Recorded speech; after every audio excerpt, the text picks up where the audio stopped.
Thank you everyone for the patience.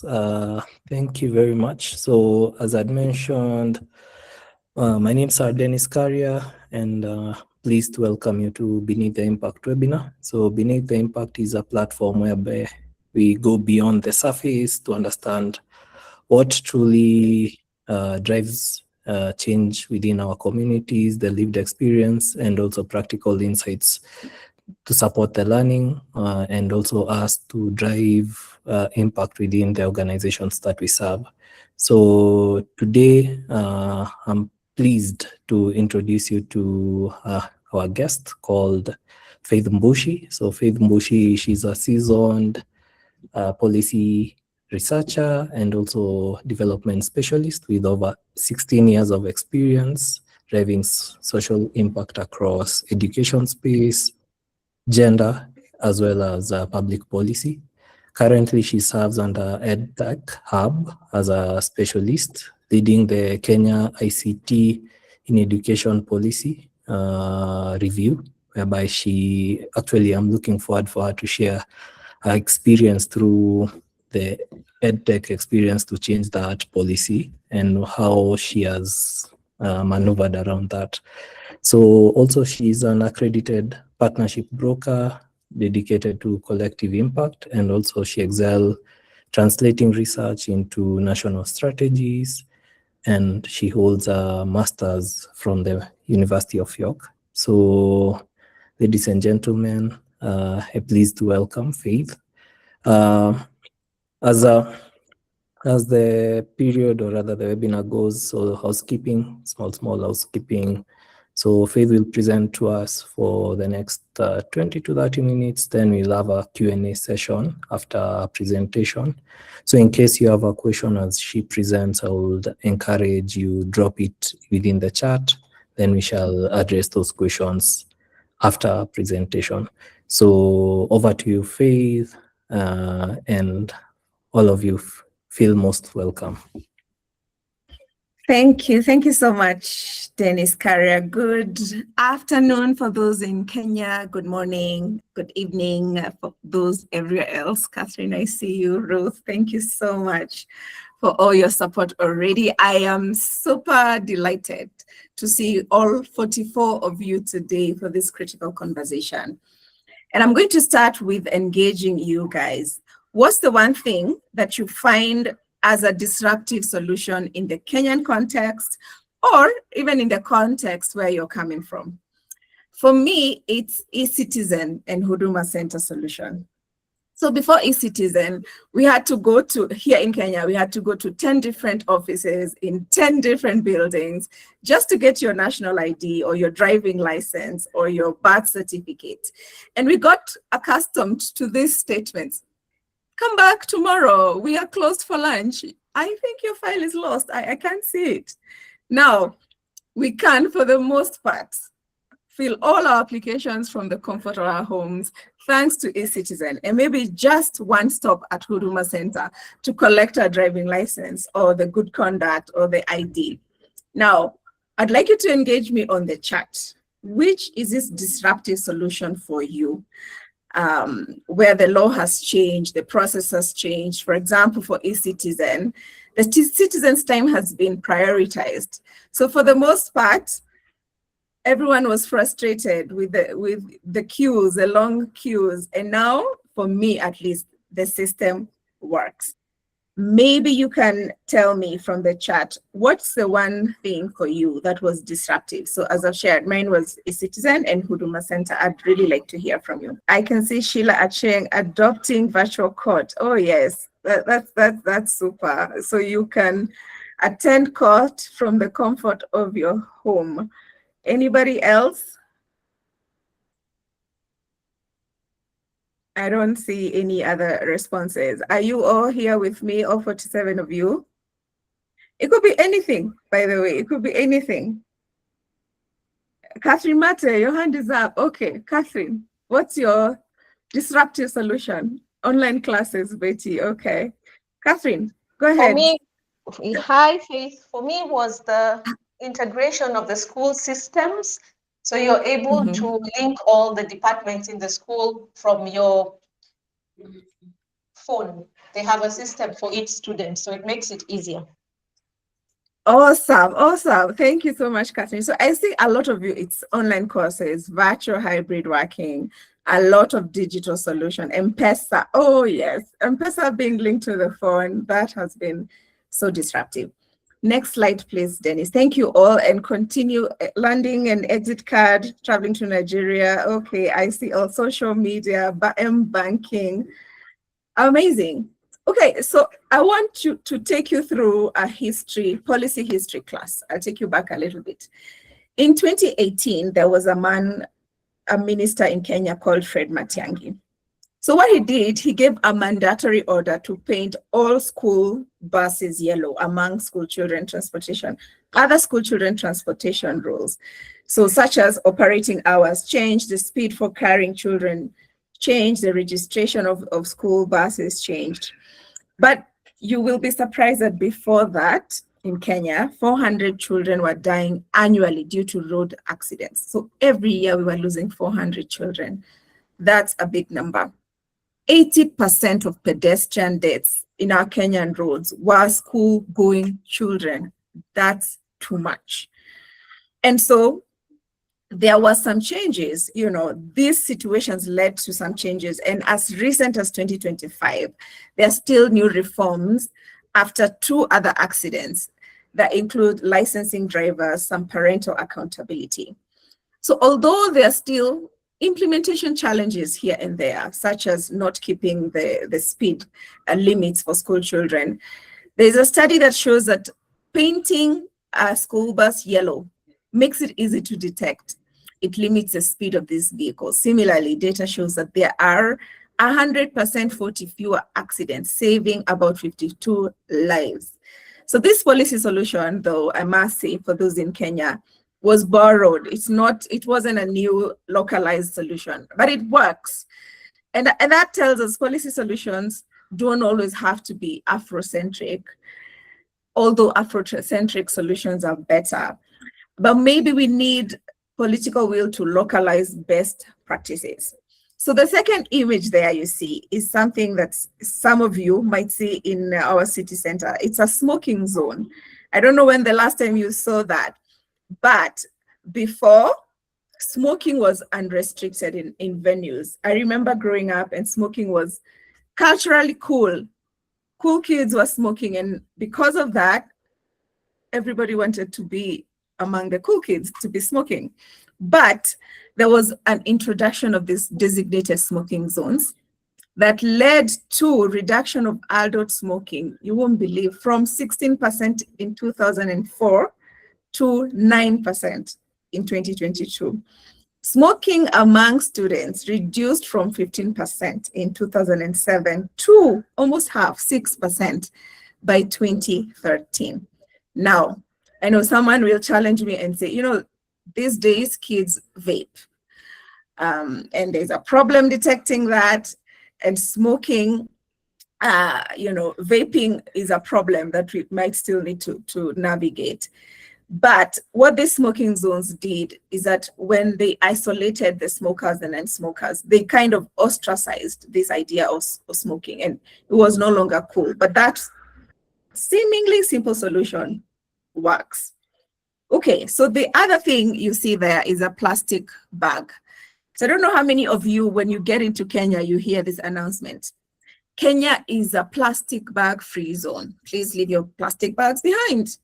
Well, before this plastics ban, an estimated 100 million plastic bags were used annually by supermarkets. So every time you went to a supermarket, even for one thing, you got a plastic bag. That totaled to 20. So if all those plastic bags counted, it takes 20 to 1,000 years to decompose. So they were everywhere. They also started appearing in the stomachs of our animals. Yeah, incredibly. But also drainage became a problem. But in 2017, NEMA, which is our National Environment Management Authority, enforced a plastics ban with fines up to 4 million and 4 years in jail. And initially, of course, there was an 80 to 95% compliance. So the Kenyans in the room, engage with me. So There's some form of plastics. If you go underground, you'll still find them. But this culture of having plastic bags, especially for supermarkets, reduced significantly.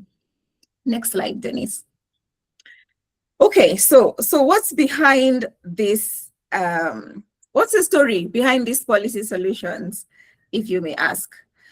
So I want to put it to you that every policy change is a journey.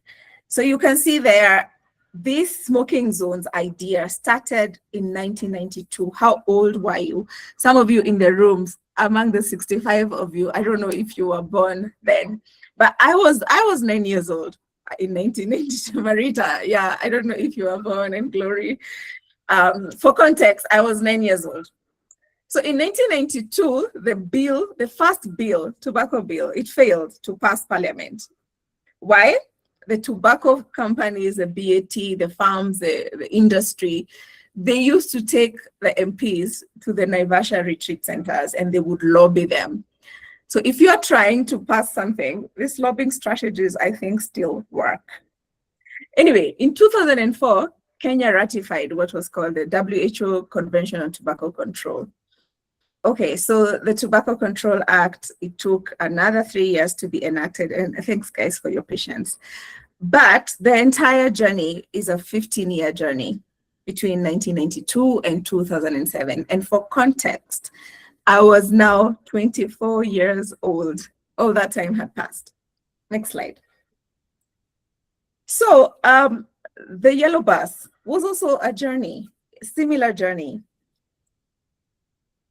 From 1990s all the way to 2016, 2018, different things happening until recently in 2026. The traffic rules now mandate school buses, not just to be yellow, but they have shifted now to the behavior of the driver, yeah, and tracking the vehicles. They've introduced what's called telematics for mandatory tracking. So school buses will have tracking devices, but also they'll have cameras that face the children. Next slide. Now, we have analyzed the yellow bus, we've analyzed the smoking zone and the plastic bag. Now, we want to look deeper and understand why are we observing what we are observing. Next slide. So for context, to change a system, we must first understand like the hidden forces that hold a condition in place. So policy theory allows us to do that, to see the gears that actually drive the change. And there are many theories that exist in this policy theory. Some are dramatic, some are simple, but I'm going to just share this one that's called punctuated equilibrium theory, the nudge theory, and advocacy coalition framework. So the dramatic change of the yellow bus was that there was increases in accidents. So policy in punctuated equilibrium theory, policy usually moves in small incremental steps, which is called stasis. So all those 14 years, but it's occasionally punctuated by rapid dramatic changes. So for example, for the school bus, the change was the accidents. The change was also Fred Matiang'i and his leadership style. So this idea of accidents moved accidents from just an issue on the road to a child protection issue, 400 children that needed to be protected. And there was a policy window, a public outcry, many people saying we can't sit and just look at this. And so in 2016, there was an amendment bill. As I said, Fred Matiang'i had the political power, he had the will to make this directive work. And still, these changes are happening because of those drastic changes.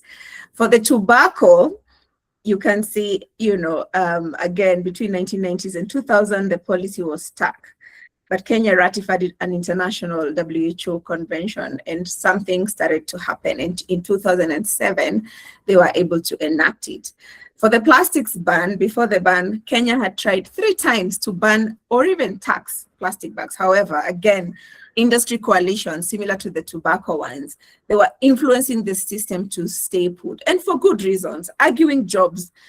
A huge percentage of our jobs are informal, and they used to make and use this plastic. bags. But the change, drastic change, was that our city would flood and flood really badly. And when now the plastics were in animals, the issue shifted from just a plastic environmental issue to a human health issue. Another factor was also, I don't know if you remember, a Professor Wakugu, who was the passionate minister, an environmentalist, was also in place at that time. Next slide, please.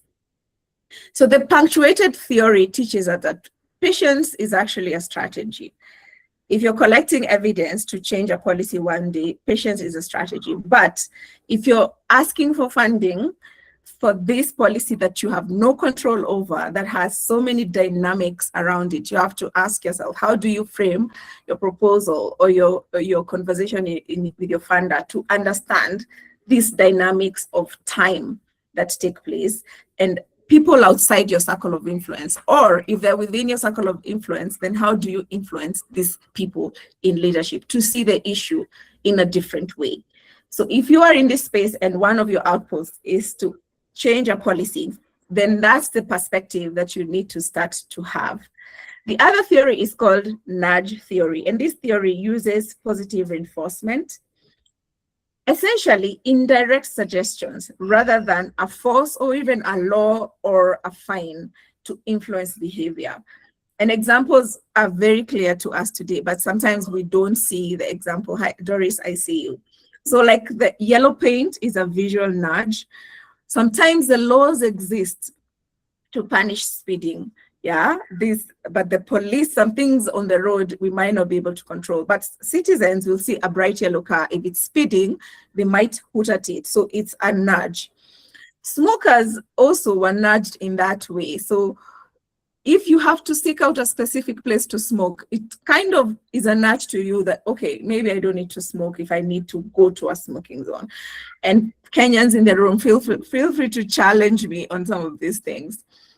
Okay, so smoking zones, to me also, I think introduced what's called a social stigma in public spaces. Also, the cost of buying reusable bags. I don't know how many of you, when you go to your supermarkets and you've forgotten your bags, you feel that pinch of buying bags when there's so many in your house. So these are small nudges that make you, implement a policy, even though the laws and fines do not, necessarily apply. Next slide, please. So the last theory I would like to present to you all is called Advocacy Coalition Framework. And this theory, it views policymaking as a battle.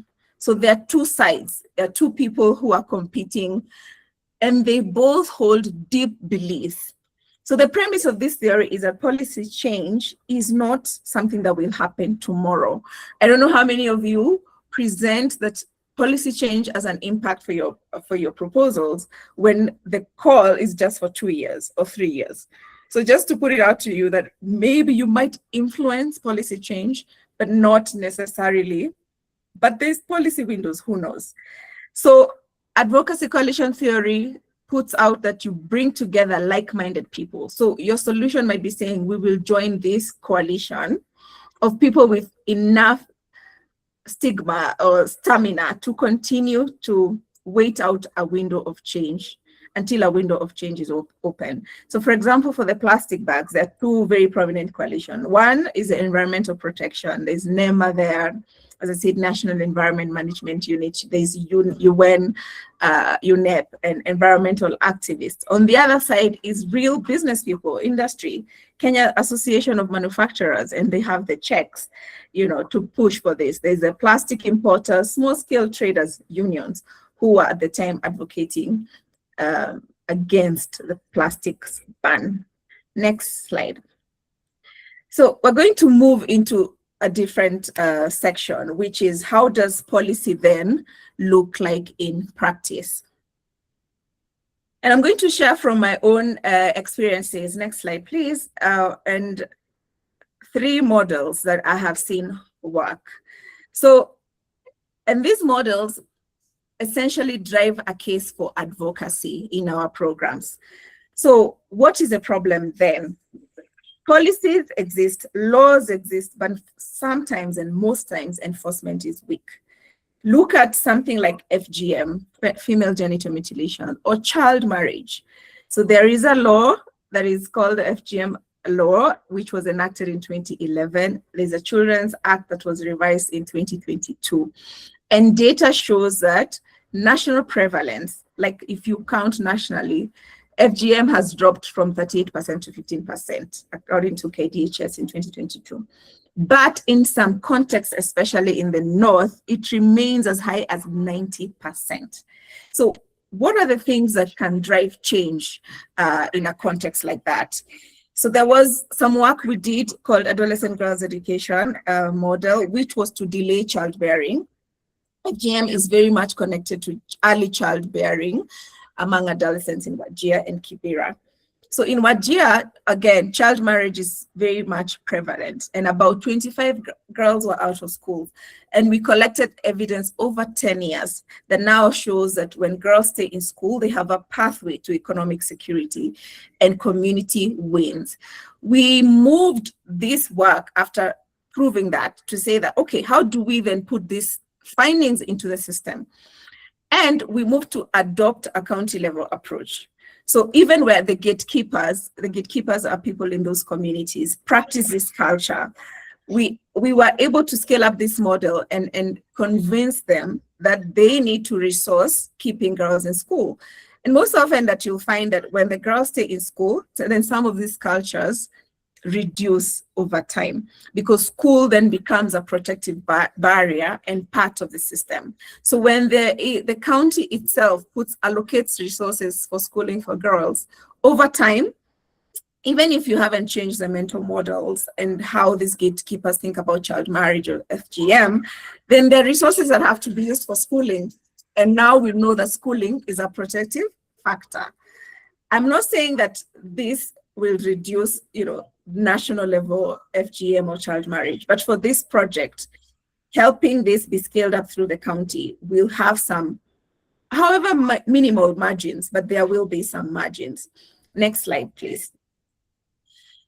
Okay, what else? So multi-level governance. So governance systems, as you all know, are complex, and policy making, as you have seen with those examples, takes years.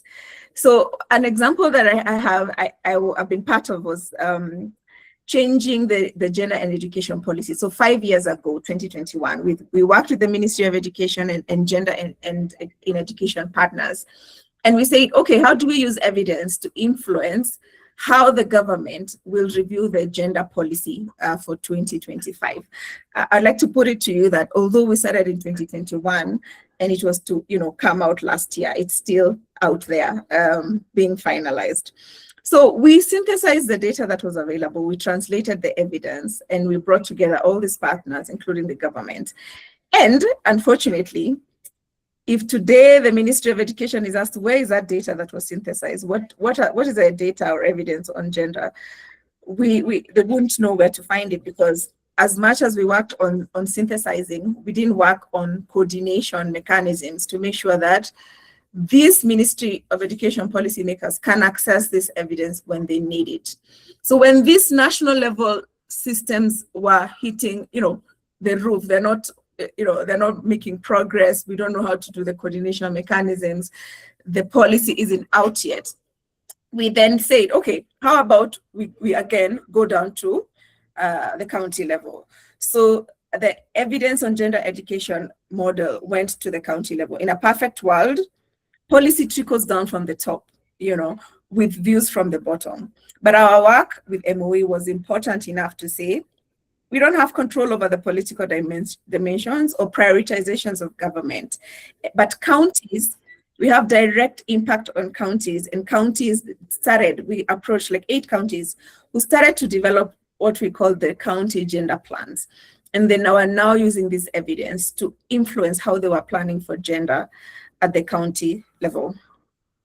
Next slide, please. Okay, so how does the policy evolve now? We learned our lessons 5 years ago.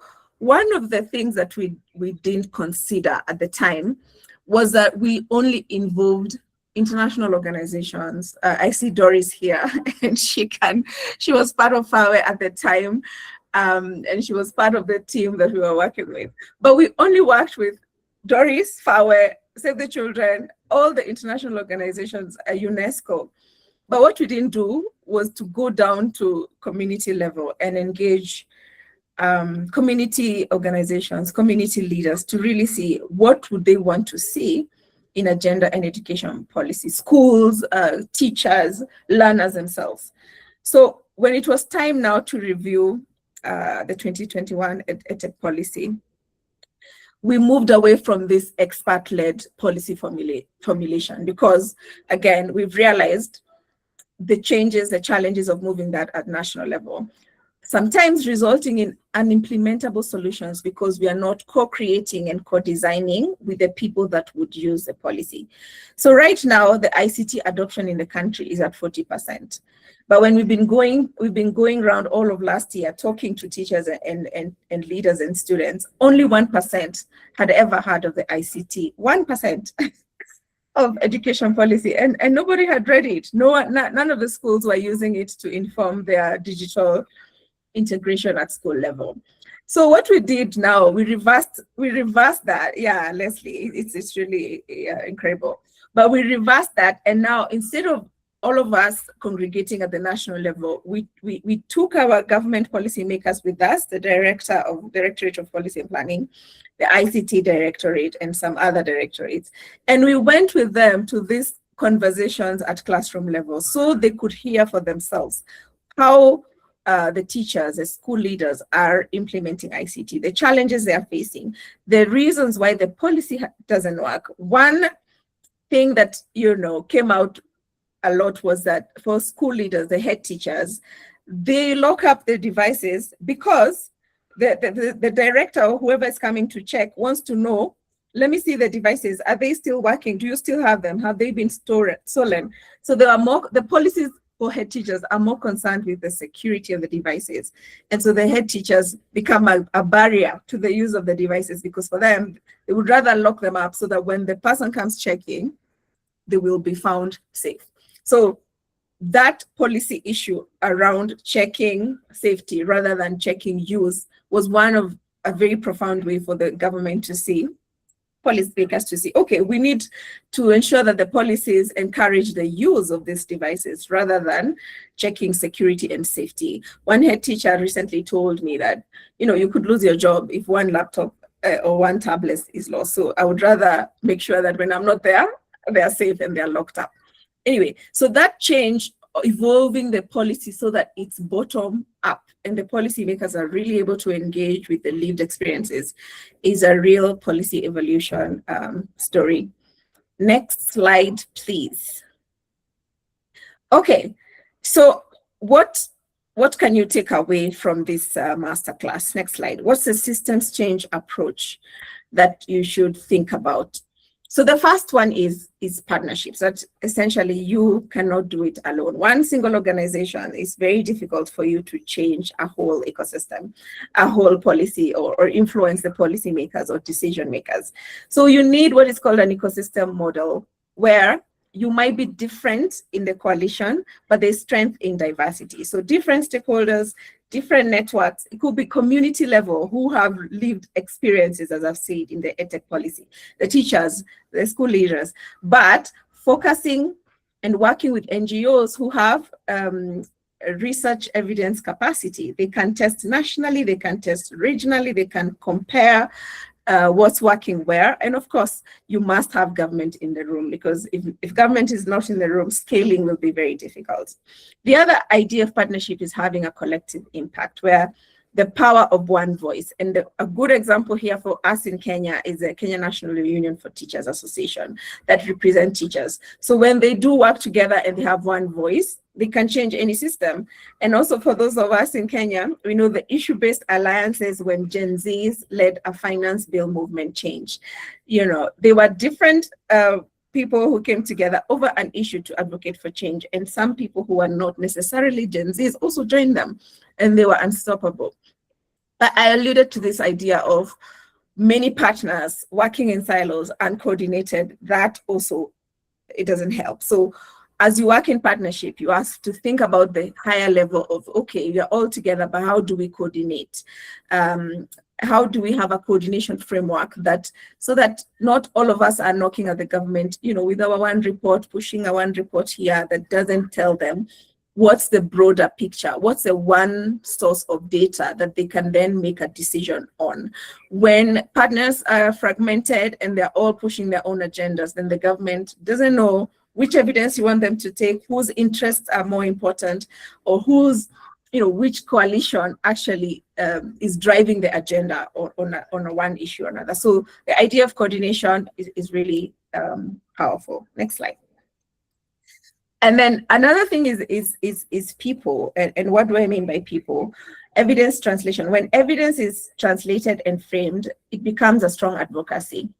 What do I mean by that? So evidence represents human, it's a human lens. So when you're translating evidence, you're translating people's lived experience.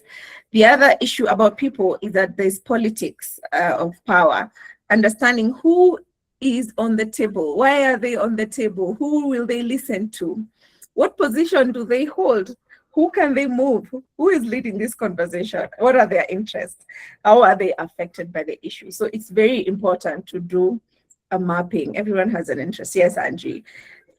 Will the slides be shared? Okay, Dennis, you can help me answer those questions about the slides. So yeah, who are the people, what are their interests and their politics behind this? As you saw in the beginning examples, everyone has their own agendas and they will use their political power maybe to influence what decisions are made. And the other thing, as I've said, is interest. Every decision impacts different people differently. Some people lose, some people gain. But also considering how do you bring the other coalition over, lobbying them for your own interest. The issue I had said about FGM and child marriage is that people's values and belief systems matter so much. So for example, in the northern frontiers, we might think that female genital mutilation or early marriage is about traditions and keeping the culture. But really, when you look at it intently and to talk to these people, child marriage and FGM rises when there are economic shocks, when there are climatic shocks, and they need to maybe get animals from the other families, they need to protect their economic power, but because the daughters are now an economic aspect, economic component. So understanding those mental models by really talking to these people, why are we doing this practice? What does this mean to you? And then a solution then that impacts also their economics and livelihoods implications, impacts how well you're able to move these people when you understand their mental models. Next slide. The last thing is about systems.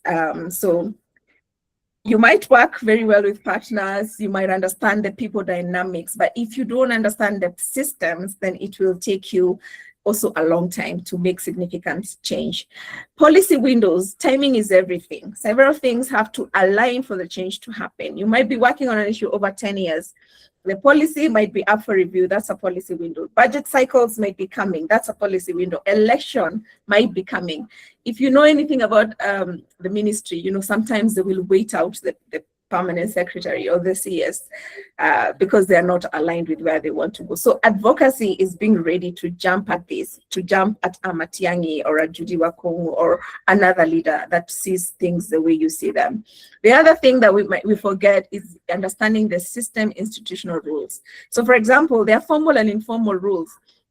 So for example, for a policy to pass, if there was no public participation, you have to do over, yeah?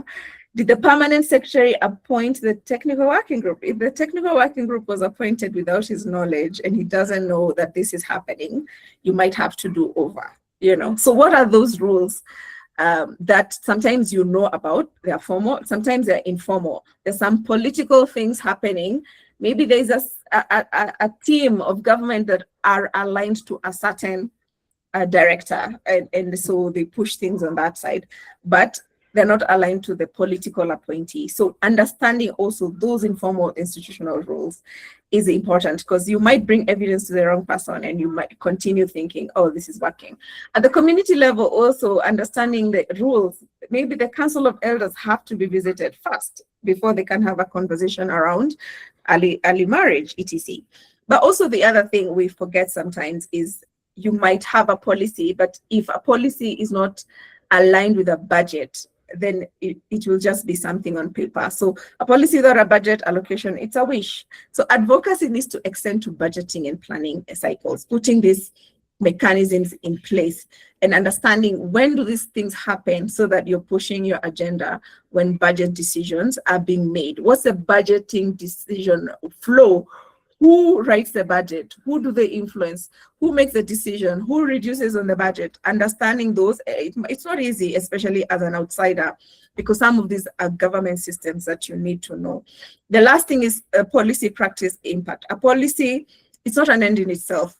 So we need to keep understanding the impact of that policy or advocacy towards implementation cycles, ensuring that there are feedback loops, you're understanding how it's going so that when the time for evaluating that policy comes, you already have the data that you need to make the change.